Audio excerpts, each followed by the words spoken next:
මේ තියෙන්නේ RO plant එකක storage tank එක. reverse osmosis තමයි system එකේ නම. ඉස්සෙල්ලාම අපි ලිඳෙන් හරි එළියෙන් ගන්න වතුර මේ වගේ tank එකකට store කර ගන්නවා. store කරගෙන ඊට පස්සේ අපි ඒක deliver කරනවා මේ අපේ RO plant කියන කැලේ. RO plant එකේ තමයි ඒකේ තියෙන chemicals mineral ಜಾති තියෙනවා නම් මොනවා වැඩිපුර දේවල් ඒවා අයින් කරලා අපි වතුර බොන තත්ත්වයට ගන්න. මේ තියෙන්නේ සාමාන්‍යයෙන් 650කට 700කට වගේ මේ වතුර දෙන්න පාවිච්චි කරන reverse osmosis system එක. RO plant එක කියන්නේ මේක.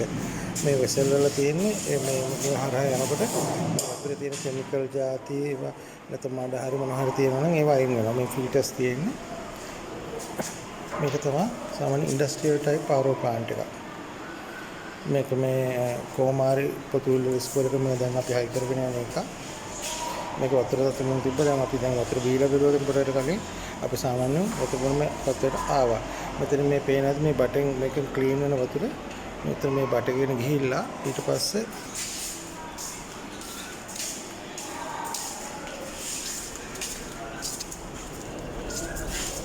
මේ තියෙන මේ ස්ටෝරේජ් ටැංක් එකට එනවා. මේක ෆිල් වෙනවා. සාමාන්‍යයෙන් අපි මේකේ දවසට ලීටර් 800ක් 14 අතර කැපැසිටි එක පම්ප් එකක් තමයි අපි මේ හයි කරලා තියෙන්නේ.